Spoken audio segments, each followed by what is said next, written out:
Welcome back to Bringing Home the W. I'm your host, Tanya Casole-Gouveia. And my, oh my, a lot has happened since we last spoke. We have a team name, we have a team logo, we have team colors, and we have two very special guests joining us on the podcast today. Whitney Bell, the CMO of the WNBA Toronto team. Welcome, Whitney. Thank you. Thanks for having me. And I have to say, I apologize for my voice. I've lost it. Talking so much over the past few days. I completely understand. And the other guest joining us today is, I'm so thrilled to have you back. It is Teresa Resch, the president of the WNBA Toronto team, now affectionately known as... I'm the president of the Toronto Tempo. Yes. Woo! We should have had a drum roll. Yes. So Toronto Tempo is out into the world. It is here, but it's only December, and this launch was supposed to happen in about January. So what happened? Can you tell me a little bit about the past week? Well, it's never a dull moment in sports. That's what we've quickly realized. Yes. So yeah, originally we had planned the launch for mid-January. Rationale behind that timelines, there's a lot going on in December. We know the Valkyries were doing their expansion draft, and that was a really exciting moment for the league. Also exciting for us, knowing that we're going to do that next year. And then another big driving factor was merch. Like, we were really excited. We have some really amazing merch, and the licensees, we have a lot of them, and they just needed time to get product ready. And so that was really driving the January timeline. But then, obviously, nothing ever goes to plan, and so we had prepped for this too. But then on December 5th at 10:15, everything changed. It was actually December 4th. Oh, 4th. Sorry. I was actually out with some friends of mine, and it was so ironic because at that gathering, one of them had said that they had heard the name. And I really got on him and how do you know? Who told you? Can I trust you? Where did this come from? And in that moment, I had my stomach sunk. And I was like, no, I trust you as someone I had worked with, but I'm more not trusting the person that told you. Because there was many people that knew the name because we had to let a lot of people know in order to anticipate the launch in January. For sure, yeah. So it kind of made my heart sink. And I went home, and it was probably about, no, I know exactly. Wait, did they know the name? I didn't ask because I didn't want to confirm it. Oh, okay. So then I get home it was about 10 o'clock, and I get a text at 10:19 from our social media manager, and it's like, hey, really sorry to bother you so late, but I thought you might want to know. And it literally was a screenshot of our team name, the Toronto Tempo, on the WNBA website. Mm-hmm. And I was like, I replied, OMG, what is this? And she sent back, this is what it was. I was like, does Whitney know? And she's like, I reached out to her, but I didn't hear back. And I know I know her well enough to know her daily operation. She was in bed. Guaranteed she was in bed. Right. This is the Tuesday the 3rd. This is yeah, you're right. This is Tuesday the 3rd. Tuesday, Tuesday the 3rd. Okay. Yeah, we're getting our dates mixed up. It's been a bit of a blur. Yeah, so this was Tuesday the 3rd. So ultimately, I immediately text two people I know at the league as well as, and then an email to, I know the person from the website, 'cause for the launch in May, I had her contact, and was like, please remove this immediately. Yeah. And I send Whit a text, and then she replies, and she's caught up, and I knew she was up then, so I text her, can I call you? Please, I need the moral support. Yeah. So, meanwhile, Teresa's right. I have an 11-month-old and a 4-year-old. So it's I am up early in the morning, usually around 5. And so I go to bed pretty early. And so I went to bed at 10. I was fully asleep, in deep sleep. And then my 11-month-old woke up. He's teething right now. And so I got up, look at my phone. I have 40 missed text messages. No doubt. And the first one I remember seeing was just from our agency partner, and just said, uh-oh. and then that's when I jumped on the call with Teresa. And I was like, what's going on? And I mean, at that point, it was only on a Reddit thread. I remember that. And X. I think it originated in X. I think it originated in X. So it was not widespread at all. Okay. So we're just okay, we got it down, so it was not there anymore. But then it's just okay, monitoring, and I literally kept going by that Reddit to see who had commented, what was going on. It was constantly on Twitter. And the other thing I did was the Raptors were playing that night. Obviously, I worked for the Raptors for 11 years, so I know their PR team really well. So I reached out to them, not until it was after the game was done, and I just text her and was just like, "Hey, are you home? Or are you still at the arena?" She's like, "Oh, I'm headed home now. I'm in my car." I'm like, "Okay, can I call you?" And was like, did anybody say anything? Because like those are all the sports media of basketball. And she's like, nobody said anything yet. I'm like, okay, maybe we're okay here. So then after that, I called our agency person who also just had a baby like a month ago. So I literally like text him like, hey, are you up with the baby? Are you sleeping? And he's like, I'm up. I'm like, you want to chat? So we literally chatted and we're like contemplating like, what do we do? What do we do? Do we sit on it? Do we have to launch it? Like, how do we know what we're going to do? And this was about 1:00 at night. And it was just like, okay, well, we'll just monitor it and check in the morning. And Whitney, at that point, you had already set up that 9:00 call, right? Yeah. So we always had a crisis plan in place. Like I think leaks in sports are very common. Yeah, and because people want it shows how much people want to know too. Yeah, right? it's nice, right? People care. So we always had a situation in place. But this wasn't, I don't think, how we anticipated it to come out. So it sort of made us pivot a bit. But yeah, original was, okay, let's see how widespread this is, see how many people know, and then like let's reconvene first thing in the morning, and like overnight we'll just keep monitoring. Yeah. And I remember I had to go early to like a construction site because we're working on capital projects as well. Like we're not just doing one thing here at Toronto Tempo. So I had this I was supposed to be there at 8, but I went at 7 because there's this 9:00 call. So I remember it starting. I was on the phone just joining, and I walked in late.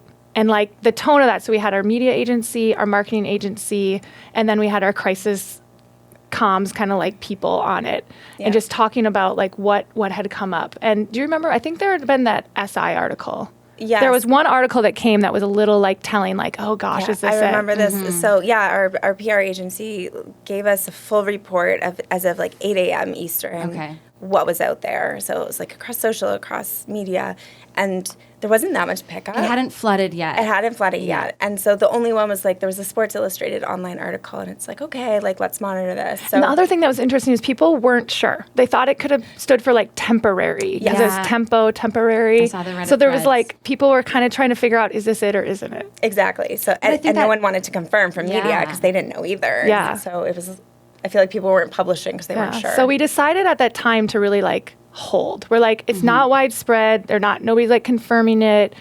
And we were going to hold until noon because honestly, like we had other things to do. And yeah, we were very torn at the time. We're like, it's obviously a name that needs a little bit of explaining and like, what's the rationale behind it? And so I didn't love that the name was out there without explaining. Like control the narrative. Yeah. But it was like, okay, we live in this world and like, we're really worried about it. But I think the general consensus, so like even my husband, like he's like always on social. He's very in the sports scene, but he's like, I haven't seen it anywhere yet. And then what was interesting is during that time, I hit up like our marketing agency and was like, do we just like confirm the name? Like, do we just say like, okay, that's it, but we hold the logo and the colors for like later? And like, this was something like you were in the interview, I was like calling people being like, what if we did this? And I had this idea as like, send a video of like, what if we just like made the logo woman move and not use the text, but use what we did with our launch. And like, we're just thinking about different ways of doing it and then we went on that noon call. Yeah, and then while we're on the call, we were still like debating the pros and cons. It still hadn't picked up a ton of steam. It was definitely starting to pick up. And we were hearing from a lot of Toronto media at that time. Yeah, like kind of like we had inbound. People were like, "Can you confirm this? What's going on?" And then we also decided we didn't want to just release the name. We were like, if we're going to release this, we have to release the whole thing because it doesn't make a lot of sense in context. And so we're in this meeting having these discussions, and then one of our PR agency contacts is like, oh, the logo just got leaked. And then we were like, okay, that's it. That was it. Like, turning point. I remember we were literally like, okay, we're going. Yeah. Like, this is what it is. That was it. Yeah, it wasn't a question. It was then. a deciding factor. factor. It was how fast. You and had then the it two was choices, like, right? and then it was like, okay, plan the media. It was like, okay, Teresa, you're going to be on air tomorrow. And I was like, well, good thing I just got my hair done on Monday. But then it was like, what am I going to wear? We don't have any merch. Yeah. So that's when like Whitney just sprung into action. Yeah, because like we've had some samples sent to us, but nothing really with the logo. And so one of our licensees is Roots, and I was just like, who's in Toronto and who can help us out? Yeah. So I called them and I was like, could you make a jacket? Like as soon as possible. As soon as you can. And they were amazing. They were like, yeah, like, let us take this away. It's not going to be the best quality, but and they made it in like 2 hours. Yeah, it was incredible. Shipped it to Teresa's It's a nice condo. looking jacket. Not even. Yeah, not it's even great. shipped it. Like, No, they courier. literally like drove it. Like not even a courier. Like one of the people at Roots drove it to my apartment. Yeah. And so, like, we appreciate, like, the support from our partners and then, we had to Well, at spring into that point, action. so it was about 12:30, and we're like, okay, hit go. It was like, okay, we have to make a website. We have to make a launch video. We need to pitch all the media in the morning the next day. Switch all the social handles. Switch all the social handles. Like, just put action everything. Meanwhile, we had a 2:30 meeting with Larry already scheduled to like go over our entire 2025 plan. Okay. So like, there's a lot of things happening. So we literally we get out of that meeting only to go to meet with Larry and obviously update him on everything that's happening. But remember, I got the call from the league right before. Like, I remember walking down in the elevator on the phone with the league because they had just notified us that the Valkyries were launching their jersey the next day. So not only are we launching our brand, but we find out they're launching their jerseys. And you don't want to steal And I was thunder, just right? so I called, talked to the league and was just like, oh my God, is there any way we can get any breathing room on this? Like, we can't go. And we just kind of I called the Valkyries and was just like, hey, I'm sorry. Like, we don't want to Steal your thunder. This is not our plan. I even asked them, I'm like, can you hold it? Like, I haven't heard about the jerseys. Nobody's heard about it. And she's like, I have this in Bargoed. I have this planned. And I remember saying to her, I'm just like, man, that would be incredible to have a launch all planned and be able to do it on my timeline. But honestly, it was really supportive too. She was really supportive, gave me some great words of advice. Oh, that's And then good. we met with Larry. And then ultimately I had a 4:00 call with Canadian Press that was going to be the embargoed call. Yeah. And then it was just into action. Yep. And then it was launch day was Well, not even. That night was a lot. Yeah. So we were in that 4:00, I had to do that 4:00 call, but we didn't get out of the meeting with Larry. So we had to actually push back our embargoed media call, which is kind of incredible if you think about it. Those people you got to be on time with. But he was really gracious and talked with him. I talked with him with name your team. So he knew me, which was great. Yeah. And then kind of did that call. And then we came back up here. And that's when literally I remember we were like, oh my gosh, are we going to be able to send an email? Everybody was jumping into action. It was really kind of cool to see everybody come together in that moment. And I know you were working on, I don't even know, what were all the things that you were doing that night? So it was all hands on deck, which was great. It was very collaborative. We didn't sleep that night. It was, we had been working on things because we were going to launch in January. How done was everything? It depends on exactly what it was. Everything is. So exactly. the video we had started and then the social channels, obviously, that it takes time actually, which was a good learning for me too. It's every platform is on a different timeline of how long it takes to switch over. Mm-hmm. And then I would say the website. Part of the reason it leaked is because we had started staging it, but it wasn't at all completed. Right. So that night it was what are the priorities? It was we have to get the website done. We have to get this launch video done. Ideally, it would have been 60 seconds, not 15, but the team worked all night. Yeah. That was incredible to get that because I can't imagine the launch without the video to accompany it. Yeah, we needed some kind of explanation about the name. And then the website, the team stayed up all night doing that. And then the social handles, we were on the phone with Meta, on the phone with TikTok, with all of them, and then it was at 6:30 a.m. I think we just started going and switching. Well, I just remember that night I had emailed a couple people just caught up on what had happened in the day, and I came out here and we had done the embargoed article, and I remember just sitting with you and being like, "Are we doing the right thing?" Yeah, and you're I just remember you saying well, it's at this point we kind of have to go, and we don't have to. Because, at that point, we didn't have anything public. We were working on everything, but, we didn't have to. Because I was also just questioning, is this the right thing? Yeah. But ultimately, I think we were really aligned on, I think we have to go. I remember what you said, though. You said, we're ready. We're ready with everything. If we waited another week or another 2 weeks, it's not going to get any better than what we have right now. We knew that we couldn't hold it for 6 weeks at that point. No. We weren't waiting until merch was done. No. So that's what really got me over the hump. So thank you for saying that. Just it's not, this is really good. And this is going to be great. We're ready for it. Yeah. And I think that's what helped me get over the hump. Yeah, and my driving factor was controlling the narrative. It's the name was out there. There was a lot of discussion around it, good and bad.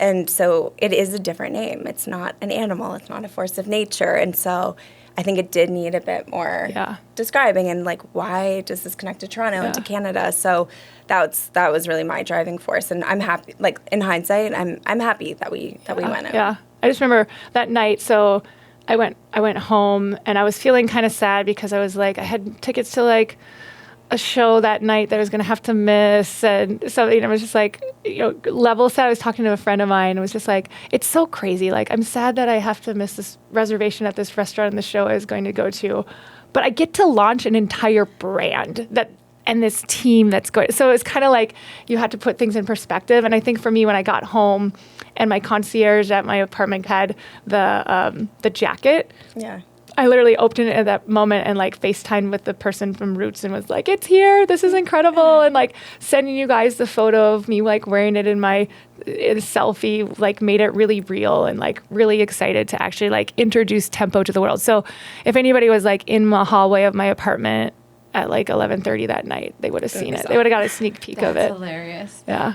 But even Patrick, one of our colleagues, like he had been keeping it like a secret from his 6-year-old daughter. She was always really interested, and he was like, okay, here you go. This is everything. What do you think? And luckily she liked it. Oh, yeah. That was a nice thing. We finally could tell people. Right? I mean, it's been a long time coming, but not as long as it was supposed to be. But let's go to launch day, December 5th. Teresa, that was, I can imagine, a very, very long day for you. You were up crack of dawn on TV announcing it, and then I also saw you at the Raptors game talking about it as well. So tell me about launch day and how that was for you and what the reception was like.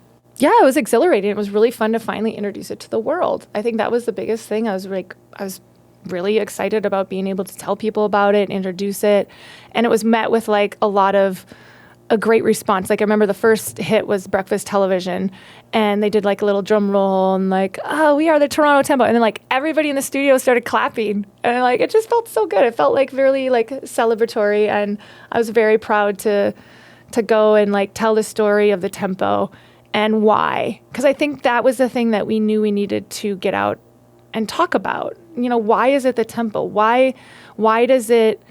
Well, how does it exemplify not just Toronto, but all of Canada? We were really excited about it. First off, that it came from our fans, right? So as a Name Your Team campaign, we wanted to be really transparent in the process. So we got over 10,000 submissions and ultimately over 1,000 unique names, and Tempo was one of them. Multiple people had recommended it. We loved it because it talked about the game of basketball, right?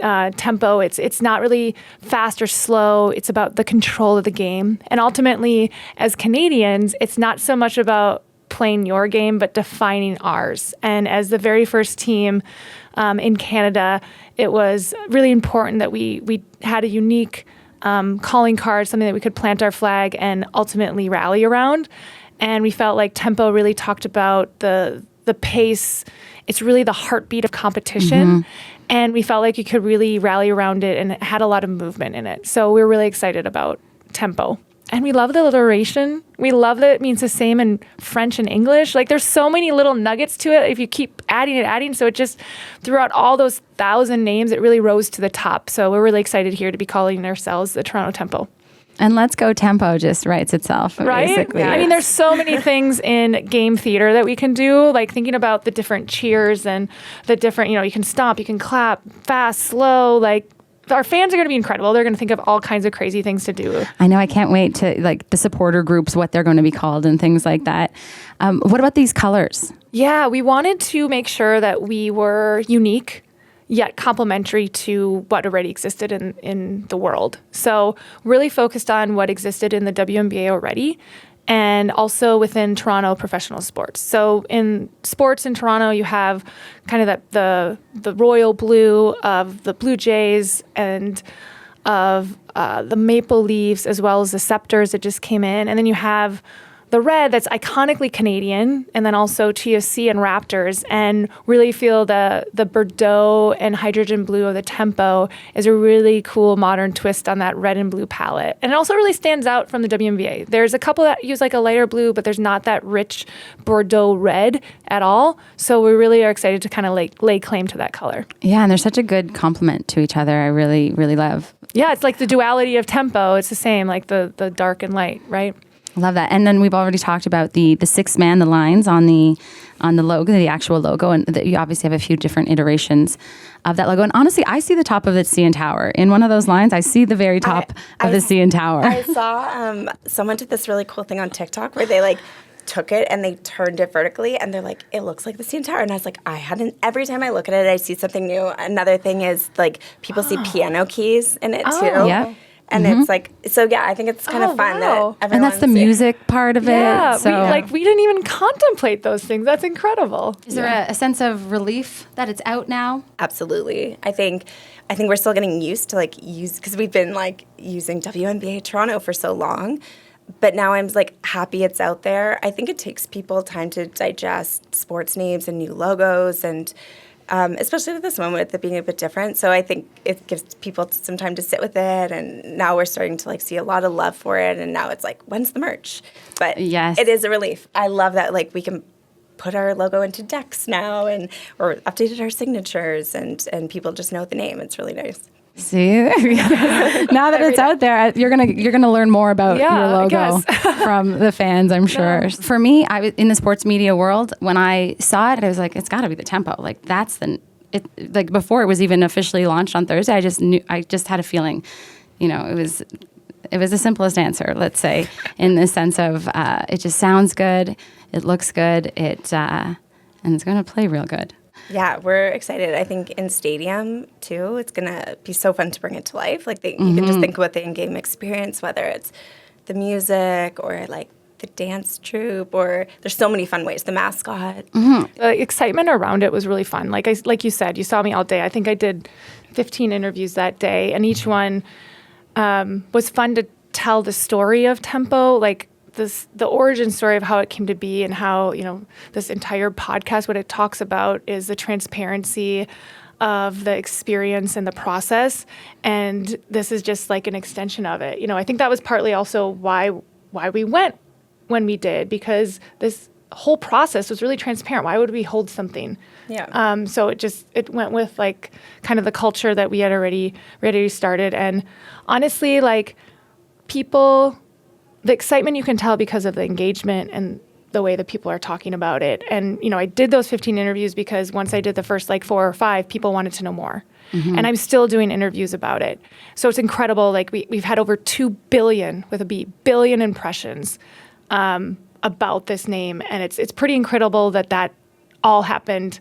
And that only happens if people are interested and engaged and curious.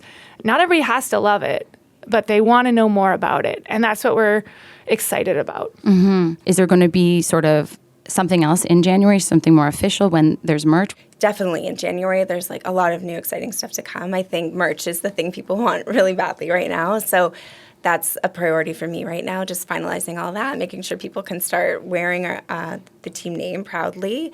And then we have lots more to come. I think yes, we won't have players until the end of next year, but until then, we're going to be doing so much around growing the community, continuing to grow the brand, give people lots of opportunities to interact with the brand, which we're excited about. Yeah. I mean, Whitney is incredible. She had an incredible launch planned, but what's really cool is that the launch that was planned in 33 hours was probably just as impactful, if not more. So she's very humble when she says we have some more things planned. We have an incredible amount of things for people to engage with our brand going forward. And I'd say like what you can do right now, like go to our website, our new website, it looks great. But then also like put your email down, sign up to be the first to know on some of these things, especially merch that's coming up first. And the other thing is like we'll have full tickets and everything outlined next year, like once the season starts, but like get in line now. Mm-hmm. So you can put down your deposit for season seats, and more than anything, like our socials. We're going to be telling so many great stories over the next year, and it's not just about our name and logo. There's so many other things that we're going to do, and we can't wait to share more. So basically just stay tuned. Hopefully we'll have lots of IOU's Toronto Tempo gear underneath the Christmas tree. Yeah. Because I think that will be this year's most trending gift.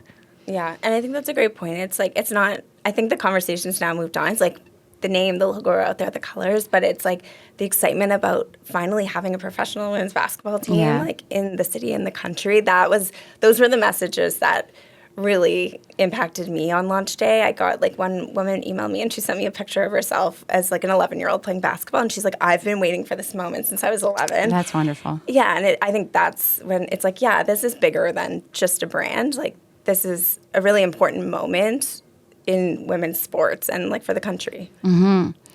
And then just the WNBA being such a, the fastest growing or biggest growth in brands. Yeah. Like it's the moment, the time is here, the time is now. I do want to know from you, Teresa, I think we talked about this in the first episode, but how did you know when Tempo came to be? How did you know that was the name? I'll have to say it was always kind of part of the process. Mm-hmm. And you've been through this podcast following our process. It doesn't happen in one day. Mm-mm.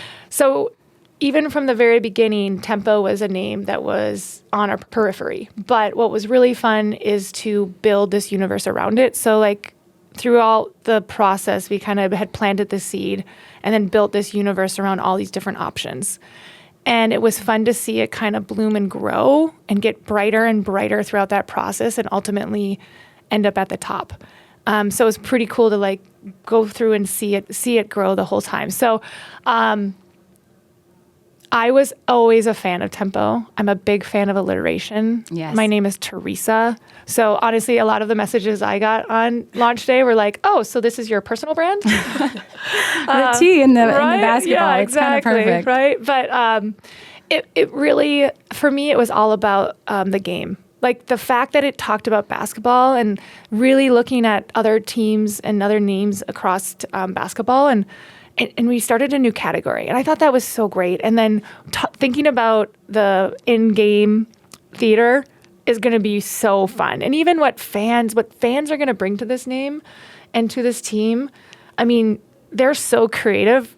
I won't even be able to think of the things that they're going to bring to the table. They've already nicknamed Coca-Cola Coliseum. It's the Tempo of Doom.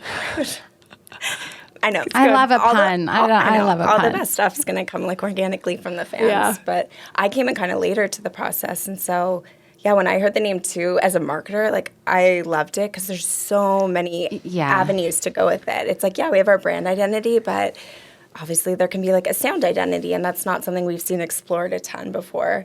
And yeah, we're getting lots of messages now from different creative people being like, what about this? What about this? Yeah. Well, because it's like Tempo is speed, pace, but it's BPM. So the music connections are incredible. Then there's in Italian, well, it works in French and English, both. Yeah. And then in Italian, it means time. So it's tempo time, it's the time of the tempo. So it just, time is so ethereal and there's so much you can think about it, the future, the past. And I also appreciate the actual logo. It's a bit of a throwback. It's not, but it's also minimalist, which maybe is more future. So what was the sort of intent behind that logo? Yeah. So it's funny because it's definitely, we wanted something that will stand the test of time. So it feels classic in that sense, but also modern in that we were really trying to bring something new to the league. And so if you look at the logo sheet across the league, there's no other logo that's like in motion or showing that. Mm-hmm. And so that was really when we were thinking about tempo and the pace and the control, it was like, how do we convey that in our logo? And so there's lots of like little Easter eggs and nods to it. But just the fact that it's in that forward motion, even the font, the way that it's leaning, it's all supposed to be about that motion. It includes the speed lines, which are thick and thin, so it's really about that different types of pace.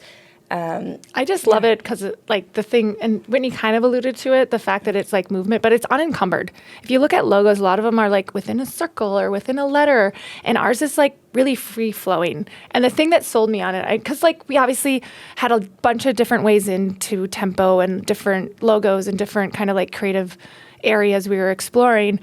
But what really got me is they had a sheet that had every single logo of every single WNBA team, and they had ours as part of it. And it just stood out so much with the movement and being unencumbered. It was really unique and created a new category that like didn't exist within that space. But it was also very complimentary. Like it didn't stand out for a bat because it looked awkward. It just stood out because it wasn't unencumbered. And I really liked that. That's what stood out to me and like kind of got me excited in that moment. And I think another thing like probably the most important piece is most of this came from like the fans Right. and like from the community. So the name came from like lots of people, and the color scheme, like, yes, obviously we went through and did our due diligence, like what's currently in the league and what's not, and like what's complementary. But those ideas came from fans, and even like within the logo, there's lots of ideas. Like we love how there's 6 speed lines, so it's like the 5 players on the court plus the 6th man, which is the fans. Yeah, and a lot of that came from the whole name your team, which was really exciting. Yeah.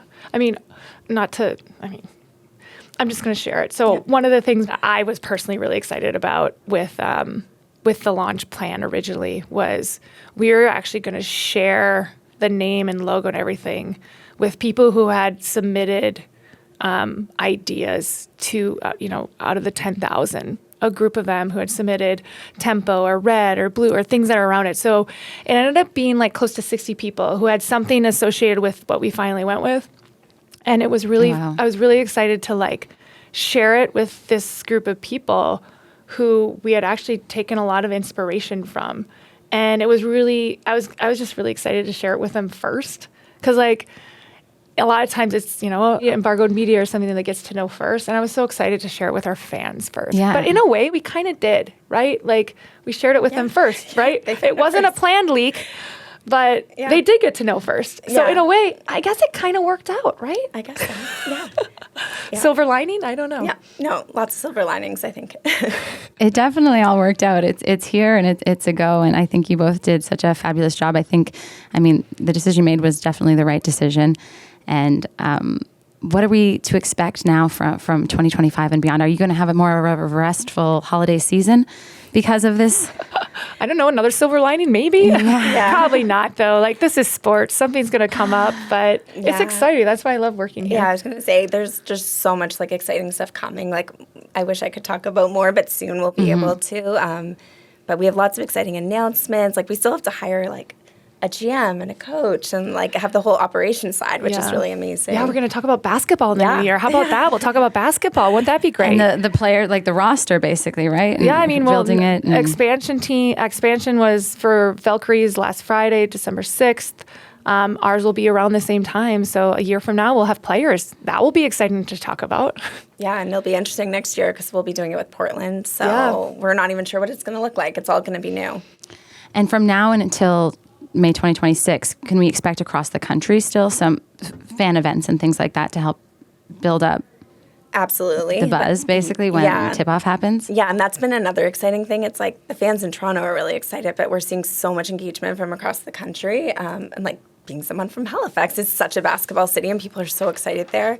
So yes, absolutely. We'll be hosting fan festivals across the country.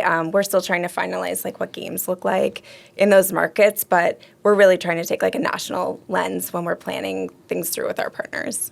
Is there a short list of mascots We have some really great that you can share, but you ideas. can't share yet? We can't share anything yet. Stay tuned. Stay tuned. Stay tuned. Put your email down and we'll let you know. It's there. It's already there. Yeah, yeah, we have some fun ideas. Also, love to keep hearing from the fans. Like nothing's set in stone yet. So if they have ideas too, let us know. I mean, that was what was really fun with the process is, we had all these different names we were considering, and then we built the universe around it. So we talked about, for all the kind of like final names, the top 20 names or so, we talked about what could be a mascot. So like we've had this conversation a little bit, but more than anything, we want to hear from the fans because they're going to think of things that we have never even crossed our mind, in the same way with like actually growing the name and the colors and the logo. Like it really helped shape it. So we can't wait to hear from them. So nameyourteam.ca, sort of that idea behind it continues. The getting the feedback from the audience is continuing. Yeah, I think we will continue that in different ways. We have some fun like campaigns planned, and